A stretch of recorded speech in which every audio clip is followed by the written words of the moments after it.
యాదాద్రి ప్రేక్షకులకు మదన్ గుప్తా నమస్కారం. హిందూ బంధువులారా, వివేకానందుడు చెప్తాడు, హిందువు ఎప్పుడూ పతితుడు కాదు అని. మీరు జాగ్రత్తగా గమనిస్తే ప్రపంచవ్యాప్తంగా అనేక మతాలు పుట్టినాయి, మట్టిలో కలిసిపోయినాయి. ఇంకా కొన్ని మతాలు, అవైదిక మతాలు ఉన్నాయి, అవి కూడా కాలగర్భంలో కలిసిపోతాయి. కానీ హిందూ ధర్మం మాత్రం శాశ్వతంగా ఉంటుంది. ఎందుకు హిందూ ధర్మం శాశ్వతంగా ఉంటుంది అంటే, హిందూ ధర్మం ప్రవచించేది మానవ సూత్రాలని. ఏదో నువ్వు ఈ పర్టికులర్ దేవుణ్ణి కొలువు, లేదా ఇదిగో ఈ పర్టికులర్ విధానంలో నువ్వు ఇజ్జయి అని ఎప్పుడూ చెప్పదు. నువ్వు ఏ దేవుణ్ణైనా కొలువు, శ్రద్ధగా కొలువు. నువ్వు ఇతరులకు మంచి కోరు. లోకా సమస్తా సుఖినో భవంతు.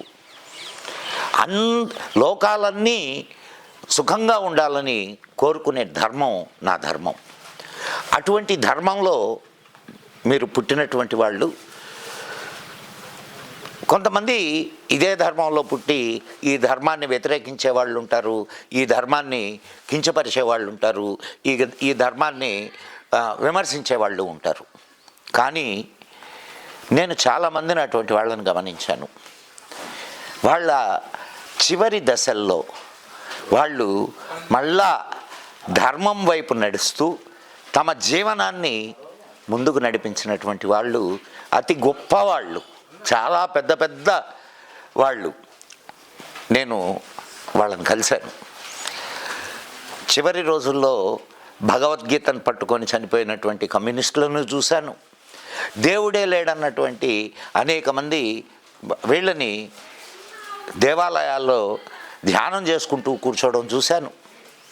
ఇలా కారణం ఏమిటాయనంటే, సత్యాన్వేషణలో అనేక ప్రశ్నలు ఉదయిస్తాయి.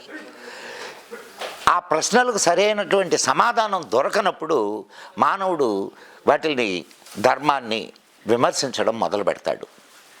కానీ సరి అయినటువంటి గురువు మార్గదర్శనం దొరికినప్పుడు, తన ప్రశ్నలకు సమాధానాలు దొరికినప్పుడు తాను మరలా తన లోపల హిందువు జాగృతం అవుతాడు. జాగృతమయ్యి తను ఏ విధానంలో జీవించాలి అనేది నిర్ణయించుకుంటాడు.